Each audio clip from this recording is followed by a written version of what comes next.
अब मुझे बताइए ऑटिज्म जी, क्योंकि ऑटिज्म की प्रॉब्लम यह है कि बच्चा यूजुअली 2, ढाई, 3 साल की उम्र पे जाके डायग्नोज होता है। शुरू में पेरेंट्स को समझ नहीं आती है और ज़्यादातर ऑटिज्म, कोई मैं ऐसा बंदा नहीं जानती जो कहे कि जी 6 माह पे हमारा बच्चे का ऑटिज्म डायग्नोज हो गया था। ऑटिज्म यूजुअली ज़रा 2.5, 3 साल की उम्र पे, 5 साल की उम्र पे डायग्नोज होता है। तो ऑटिज्म का फिर किस तरह हल निकालें, क्योंकि ADHD हो गया, ऑटिज्म हो गया, अब ये डिसऑर्डर्स है। जैसे कि I have ADHD moderate to high.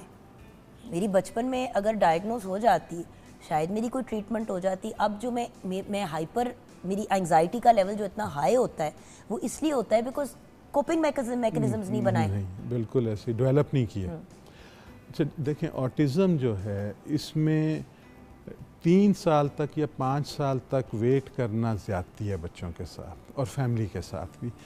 18 months is the age जब आप अगर प्रॉपरली पेरेंट्स 1.5 साल की उम्र तक अगर बच्चे में स्पीच नॉर्मली 11 महीने से 18 महीने के दरमियान पूरी डेवलप हो जाती है।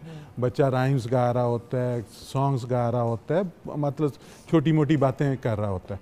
अगर बच्चा 18 महीने की उम्र तक स्पीचलेस है, नॉन वर्बल है, वो आई कांटेक्ट नहीं कर रहा, उसमें कोई रेपिटेटिव मूवमेंट्स हैं, कोई टेंट्रम्स हैं। क्योंकि देखिए ऑटिज्म का और ADHD का तो कुछ हद तक यस मौरूसी है ADHD, लेकिन ऑटिज्म की तो कुछ सिर पैर ही नहीं समझ आ रहा ना कि क्यों हो रहा है। ठीक है, ऑटिज्म में अभी तक हमें 4 वजूहात समझ में आई हैं।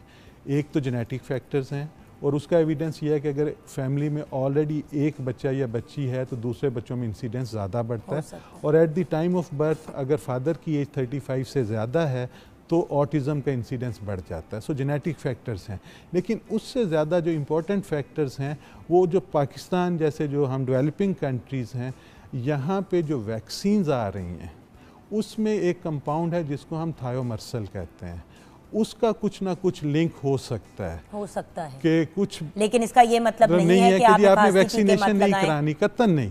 देखें वैक्सीन अगर, और उसमें ज़्यादा इंपॉर्टेंट ये है कि अगर खुदा ना खास्ता वैक्सीन की वजह से बच्चे को फीवर हो तो उसको प्रोलॉन्ग नहीं होने देना। वो फीवर जो है वो नुकसान कर सकता है, रादर के वैक्सीन करे, ये क्लियर मैं करना चाह रहा हूँ। ठीक है, बुखार नहीं होने देना।